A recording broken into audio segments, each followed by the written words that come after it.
This is a show for grown-ups. And they say bad words. And they say bad words. Say final warning. Final warning.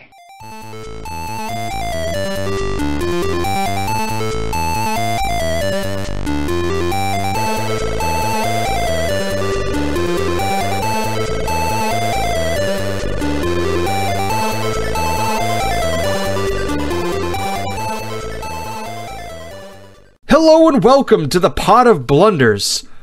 I have been waiting to say that for a year and a half, and it feels so good. I have taken control of your airways. You're used to hearing... Airways? No, not your airways. You can breathe now. Sorry. The airways, you know, like Twilight Zone. Airwaves. You know, I was a communications major. I should know that. I'm pretty sure that it's waves, right? Like airwaves. Yeah, I'm taking over your sound waves. Let's mess up good. I thought you were going to do it. What? Hello, my name is Soundwave. What are my normal catchphrases? It was pretty close. Welcome to Mooseport. My brother's tall. Did you mention he's played by Ray Romano now? Because he is. Frank Welker would be rolling over in his grave. Rest in power, King. I mean, he's not dead, but he'd be pretty pissed off if you buried him alive. I just hope he's resting. That's all I'm saying. And yeah, you're probably right. He'd be pretty miffed. So I am no longer co-host tonight. I'm the regular host because tonight we're flipping the script. Nathan Magnuski, your regular host, is now in the hot seat. I will be interviewing him for a change. See how he likes it. Nate, welcome to your own show. No, I've always dreamed about this, and it's just as bad as I thought it would be. Thank you for having me. I figured because Nate does such great things for the community, we'd highlight him in his game, what he's up to. Not only is he an exceptional blogger and podcast host, he's also published a couple games of his own. In particular, we're going to be focusing on my personal favorite of his games, Lucha Librum.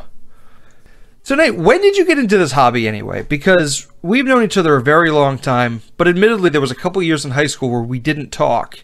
And when we got back together, all of a sudden you had D&D nights. Now that's not something we shared growing up. Where did that come from? Where did that start?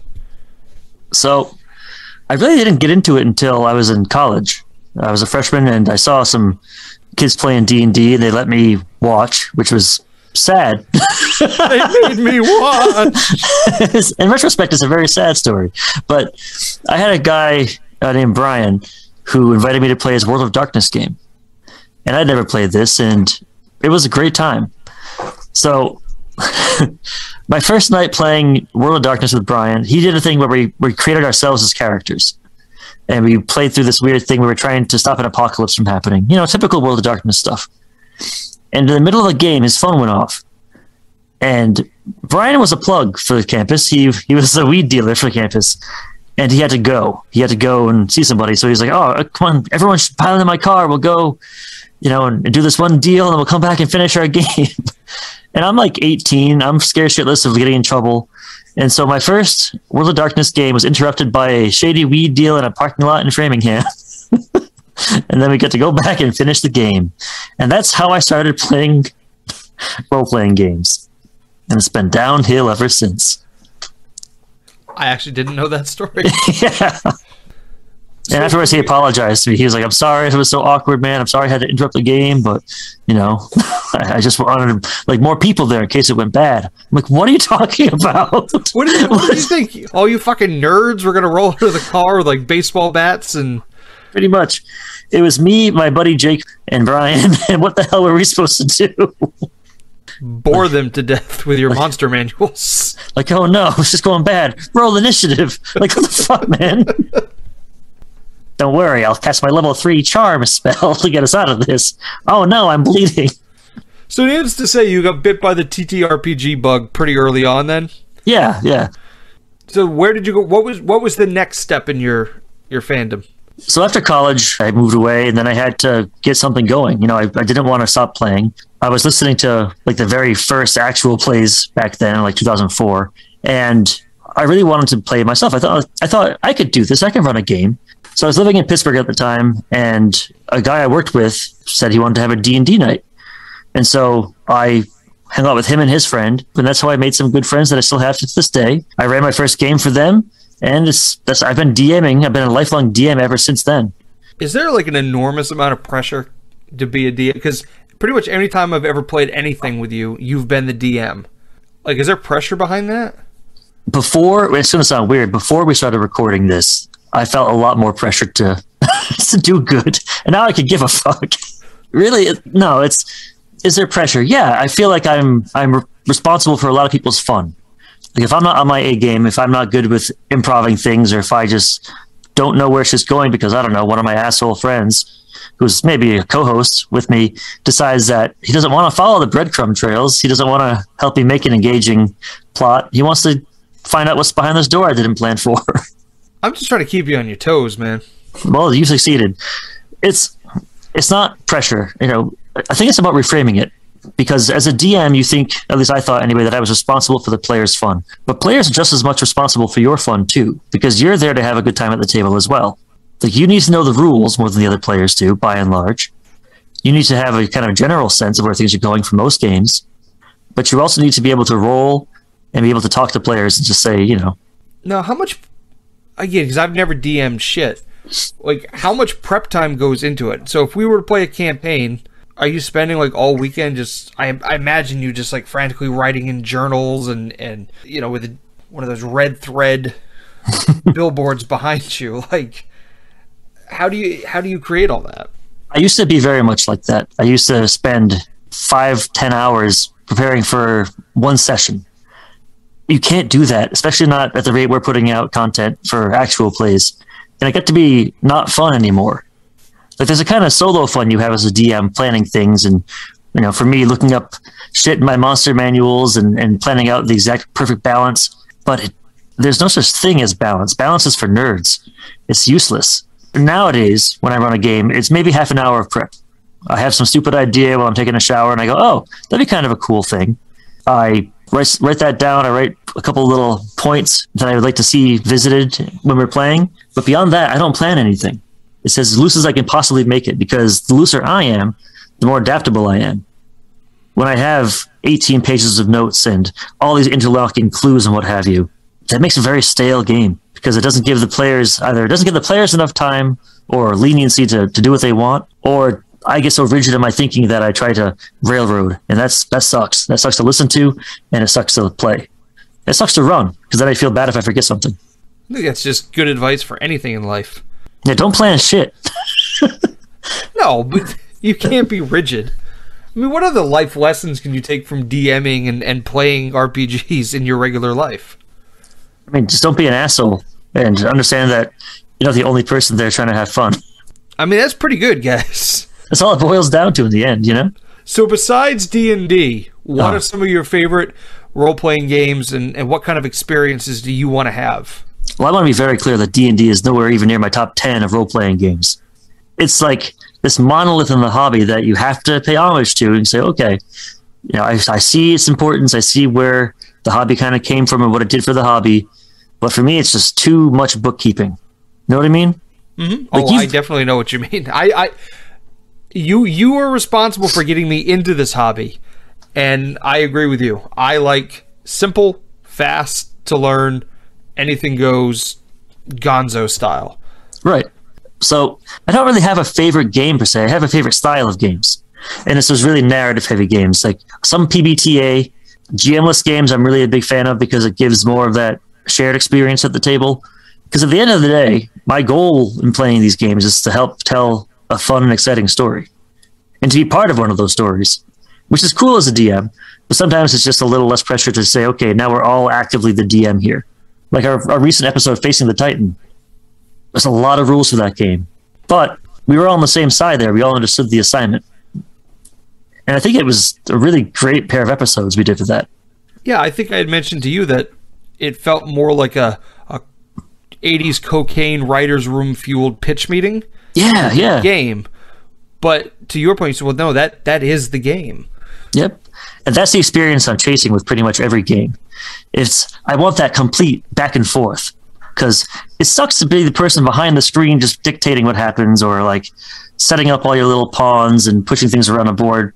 I'm not always seeking that war game experience. I want to create a novel with my friends. I want to create a TV show with my friends, and I want it to be something that people who weren't playing at that table will want to experience too. I know we were debating, like, at the end of our Facing the Titan episode, we were saying, is this a game or not? Because you were saying, like, this is more of it's a story generation engine, and there's no winning or losing the game. And I was thinking about that a lot over the past week, weirdly enough, and I don't think games have to have a win or a loss condition to be a game, Like, it's not Monopoly, it's not pool, but it's still a game. You sound like the kid that always tied in T-ball because the coaches didn't have the heart to tell him that the blue team crushed the red team like 30 runs to 2. No, I used to keep track of that, and I got yelled at by the coach of the opposing team for calling out scores. That's very much not my jam. That's where your love for stat keeping came. Yeah, that's exactly it. That's why I was a poetry major, because of all my stats that I like tracking. So you've played a bunch of games. Yes. When did... Understatement of... And you were there, too. What I was going to say was, so you've played a lot of games. Somewhere along the line, you get the bright idea to write your own. Yeah. Why? I think hubris. I think that's what it boils down to always, is hubris, Like, I've always wanted to be a writer, but it's really hard to write a novel. It's pretty easy to write a game. It's way shorter. It's like 14 fucking pages. Most of it's just stats and formatting. Like, that's breezy shit. Were there games you took inspiration from? No, I didn't cheat at all. I didn't say, did you... Why don't you fucking stop asking me so many goddamn questions? What are you, the cops? The interviewer. What are you, the game cops? Who are you? Who are you to sit here in your fucking judgment, please? What are you looking around here for? I was trying to find a lamp to shine in your face, but it's behind the... Oh, well. I wouldn't see it. Well, that's okay. The listeners would have appreciated it if you had shined the light in my face. I would have done some Foley work. Click, click. Light sounds. I'm reeling from being blinded by the light in front of my face. So what games did you take inspiration from? So the 2 games that I have out right now on itch are not the first 2 games I've made. I've made a bunch more before that I just never really put out there. Why did they suck so bad? Because I made them. Yeah, but I've played your last 2. They're pretty good. They are. What was it? I mean, were they just good experience and you were working out some kinks? The 2 games that I worked on before this, one was called Axes and Ales, and I'll publish it eventually. It's a drinking role-playing game. Shut up. You had me. You had me at hello. And I designed it to fit entirely on the back of like a DM screen. So it'd be a 4-panel thing that would have all the rules for the entire game. And I had it formatted right, but then I started like getting away from the physical media part of it. And so now I want to look at that game again and try to rejigger it. I'm also not sure about the legality of making a game that encourages binge drinking. Like, if I put it out there and someone does the thing, am I on the hook if they fuck something up in their life? Yeah, well, liquor stores sell ping pong balls and solo cups. Right. But they're like saying, hey, here's some ping pong balls and solo cups. What you do with this is your business. Whereas I have like rules where like, if someone claps, you go to drink. Okay, we'll just say you have to drink water. No, that's dumb. Yeah, but the people will know. Yeah. I want that Jesus water. Yeah, well, now I understand why the game never came out. Yeah, so, but I want to rejigger that one because it was a lot of fun. Real simple stuff. The games that inspire me are the games that usually set out to tell a very specific story in a very weird way. So, like a lot of stuff by our friend Starside Scribbles, we've done a couple of their games. I think the design is tremendous for a lot of their games because it's just very explicit, weird rules about a very niche subject, and it combines those 2 things flawlessly. Now, is Starshine responsible for My Girlfriend is a Car We Must Escape This City? Oh, yeah. And I will never forgive them for that. So last time I checked, they were coming out with another game based off of Magical Girl Utena, or whatever the fuck that movie was. So I'm thinking maybe for your birthday we'll bust that one out too. I don't want to talk about that. I want to talk about your game. So why Lucha-inspired wizards? I was driving to work one day, and someone said Lucha Libre, but I misheard them say Lucha Librum. And then I wrote a game about it because my brain's a fart. Isn't the Librum the piercing you get just below your lip? That's a labrum. What'd I say? Librum. What's a Librum? A Librum is a book. So a lucha book. Yeah, like a wizarding book, like a grimoire, you know? Oh, so it's a... Like a Librum is usually like a magical book of some sort of instruction, that kind of thing. Like the grappling grimoire. I like that too. So when you... Yeah. And it's not alliteration. It's consonation. I feel like the grappling grimoire is like the version you get off Wish.com when you try to order Lucha Librum. That's what you get. But yeah, honestly, I just heard that, and then I ran with it. And I wrote this game about these luchadores, who supplement their amazing physical ability with magic. So the game itself has rules to create your wrestler, to roll up what kind of powers they use, and then the rules to have the match itself. And the whole thing is a 2-player game where you're competing with your buddy to win over the crowd. And you do this by rolling dice, by risking certain points you generate through your magicalness and your awesome physical ability. And at the end, whoever gets to a certain point score wins. So this is one of your games, Richard, that is a role-playing game that actually has a win condition. I mean, you had to do a little bit of research, because I don't think you knew shit about Mexican wrestling. But you have rules in here for Rudos and Technicos, which are the good guys and the bad guys, the baby faces or heels in American wrestling. Did you just watch a bunch of Lucha Underground one night, or where'd you get your wrestling knowledge? Well, first of all, I resent your assumption that I don't know everything there is about Lucha Librum wrestling. I have known you most of your whole life. I didn't say you were wrong. I said I resented the implication. So no, I looked up that stuff on Wikipedia. It took me about 5 minutes. So you could say you're pretty much an expert. Yeah. I mean, I watch a couple of YouTube matches. They're fun. Saw some Hurricane Ranas. It's great. And I love some of the settings. The first one is a kid's birthday party. Yeah, I have a table of settings that you can roll on to just figure out where your game is being played, because I wanted this to be extremely fast to get into. I didn't want there to be a lot of debate what things you're doing in the background. I didn't want there to be a lot of confusion if someone's just not the creative type and wants to get in there. Like, you can roll your wrestler, you can roll the setting you're in, and just go for it from there. And so, yeah, part of that is the D66 settings list. Yeah. Yeah, I've done a few of these. So, yeah, you were saying the kid's birthday party one? Yeah, I had worked a show in, I think it was Connecticut, and one of the parents got in touch with the guy that was booking the show and said, I brought a bunch of my son and a bunch of his friends to the show tonight, and he had such a great time. He wants to have wrestlers at his birthday party. Me and my buddy Rob the Giant Arujo, who's 4'2", but a giant, wrestling's wild, went to a kid's birthday party in full gear and wrestled a bunch of kids on a trampoline for $200. It was the biggest payday I ever got in my 6-year wrestling career. That's beautiful. This isn't about me. This is about you. That's right. Don't you forget it. So Carnival, I've done that. Yeah, I was going to say, what other places on this list of random settings? Let's see. A 3-story library? No, can't say I've done that. Okay. An illegally distinct version of the Thunderdome? No. But WWE did that for about a year and a half during the pandemic. But I've wrestled at a carnival. I've wrestled at a kid's birthday party. Inside the skull of a dead godling? Yeah, once. Nice. Yeah, I wrestled in bars. It wasn't so much a saloon. Buffet? All you can eat buffet? No. Okay, those 3. That's it. All right. Well, I mean, there's a bunch more options. You have time. You can do this. Those days are far behind me, my friend. So, soup to nuts, how long did it take you to create this? So the way my brain works, I can't start working on something and not finish it like that day or that weekend. Otherwise, it'll never get finished. I'll just find something else to work on, and it'll just be on my pile of crap in the background. So I finished this in one weekend. And then I had to get the art for it, but the actual writing, the main part of the text, to from conception to playtesting, was just the weekend. And then it was a matter of polishing things, coming up with settings, formatting, all that fun stuff. So I remember helping you playtest this, and I can't remember the specifics, maybe you can, but what were some of the things that came up early on that you hadn't considered that you had to retool?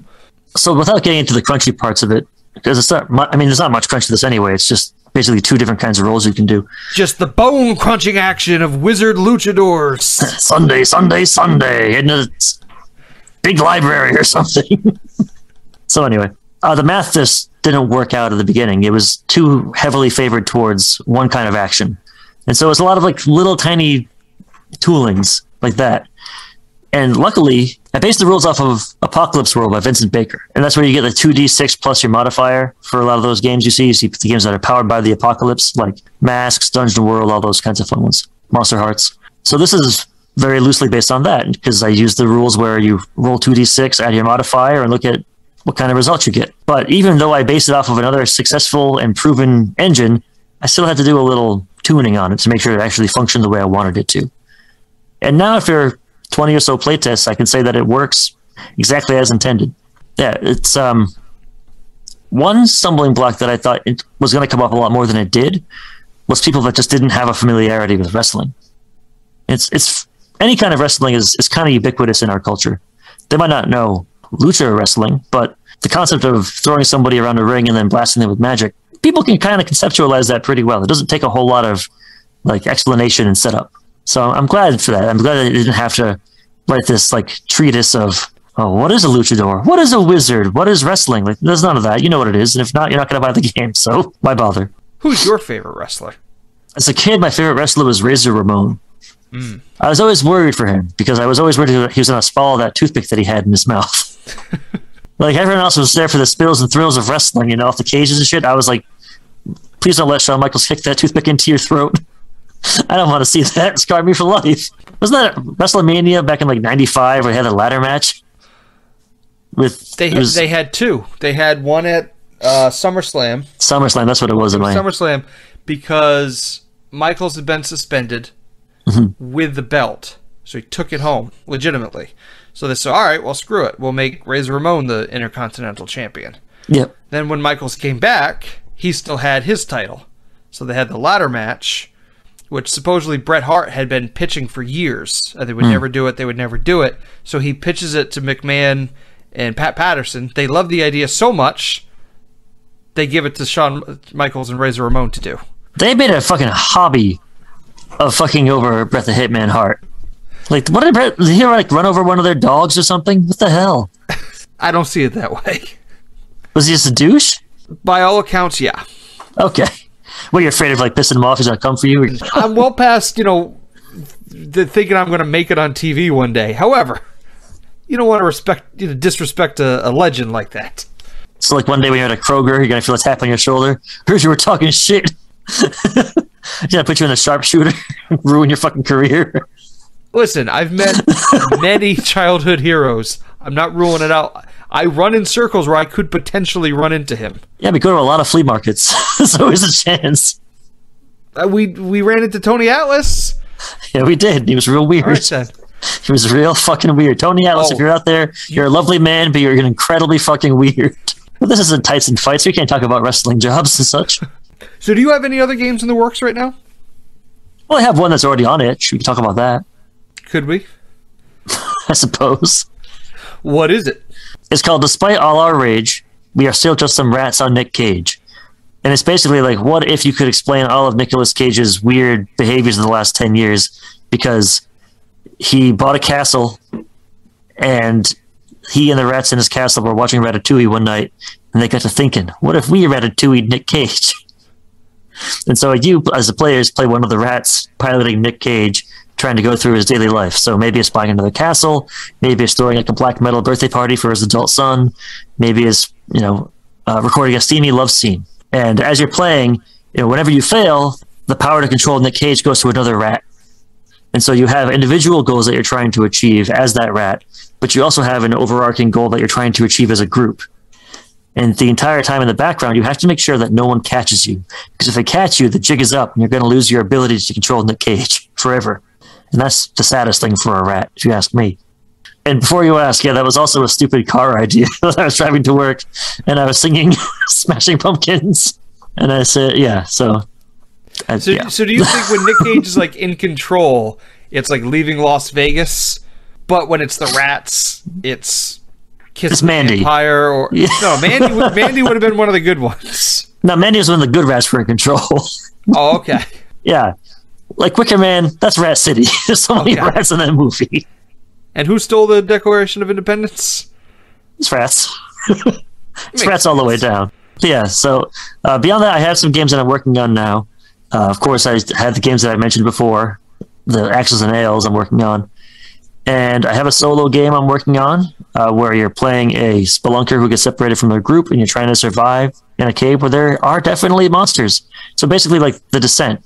If it's yeah, exactly. But a solo game of that, based off of the Wretched and Alone games that I've reviewed a ton of on the blog, and I love very much. Now, how do you write? I've never played a solo game. I have friends. Yeah. How do you go about writing a solo game, or even playing a solo game?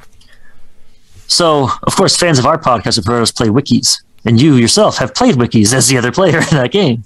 I was there too. Yes. So, wikis is based off of the solo system of Wretched and Alone, all right, where you have the Jenga tower, you're drawing cards that generate prompts that you respond to, and you're trying to make it through the game before the tower collapses. So when you have that falling block tower in the card deck, basically that's in place of a GM or other players, because it's basically a journal writing game, you know? But there's still enough tension provided by the fact that your deck is running out, you have certain missions in there, and you're trying to make sure that tower doesn't fall over on you and end the game prematurely.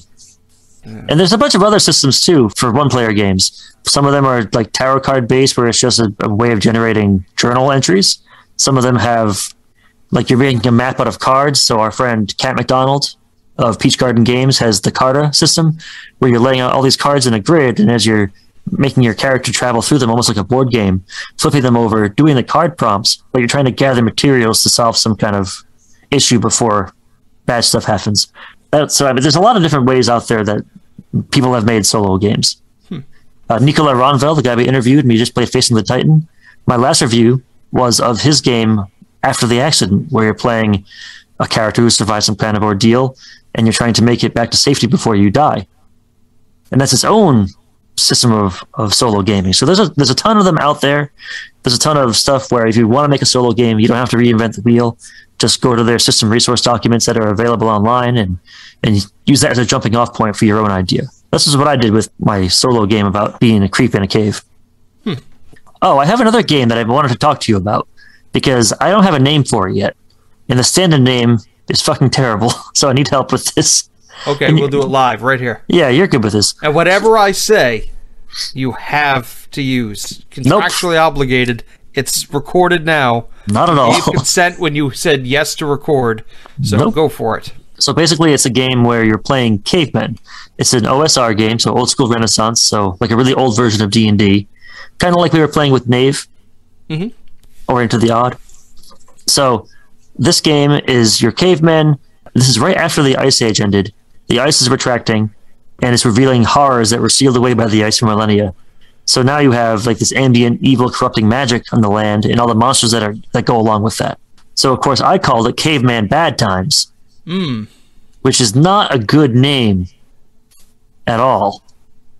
So I need some help workshopping that name. So if anyone's listening out there and has some ideas for what I can call my Caveman Magic OSR game that's better than Caveman Bad Times, I'm happy to hear you out. So Nick Cage and wrestling, two of your favorite things. Sure.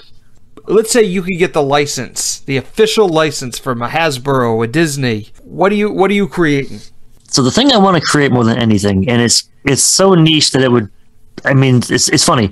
I could probably get the license for it because it's so niche. There's literally nobody else on this earth who gives a solitary shit about it. But there was a show when I was a kid called Dino Riders. Okay. Yeah. That very few people even know what the fuck I'm talking about. But the concept is the best thing in the world. Like, there are these humans and these reptoid humans on this planet of dinosaurs. And they were outfitting the dinosaurs with like laser cannons and armor plating and stuff. And they were fighting each other on these dinosaurs. And like, I'm sorry, that's fucking awesome. I still have some of those toys in my attic right now. They were the coolest. And I think you could make a game where you have your dinosaur that you're rigging out, kind of like a mech game, where you're outfitting your dinosaur with armor and lasers, and you're upgrading that stuff. And then you also have your character side of things, where you can do all the interpersonal stuff there. That sounds awesome. I think it'd be really fun to do. But again, I think the market is me. I'd be writing the game for me to play, which, it's not the worst thing. Again, I'm newer to this. I don't want to say hobby. It's hobby. That's not. I guess.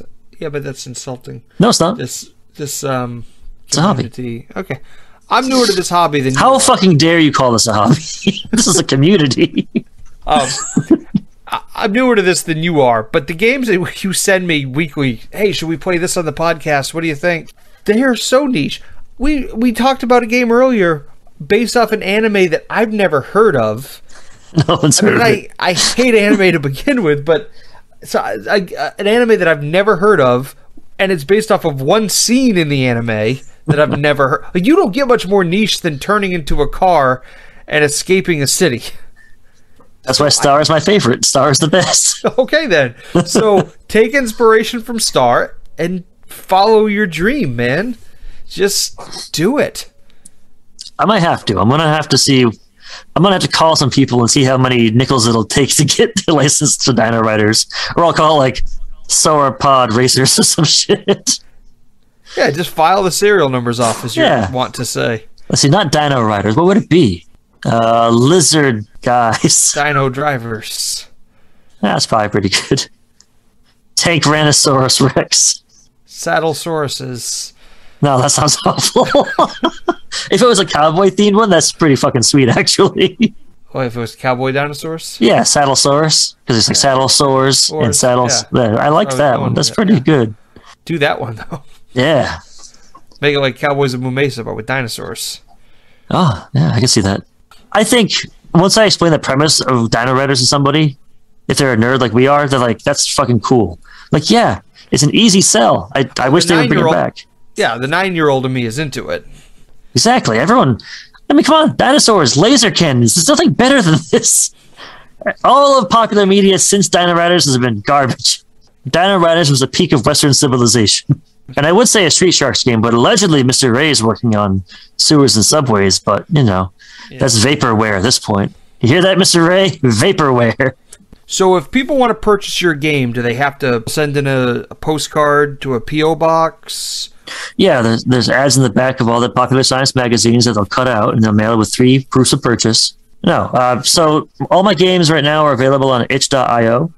There'll be a link in the show notes. You can go right there and click on that and get those games. Or, if you're real cool, you can become one of the Pod of Blunders patrons, and whatever games I create are yours. I post them up there for any patron at the $5 or above level. That way they'll get the games, which are great, if I do say so myself, and they'll get our amazing podcasts, Jumping the Street Sharks. They'll have the good feeling that they did something nice with their money, and they'll get to hang out with us idiots in the champagne room in our Discord. ABP, baby, always be plugging. And I've heard enough of your interviews to know that you always end by asking, what else do you want the people to know? It's going to sound cheesy, but I just want them to know how appreciative that I am that we get to do this.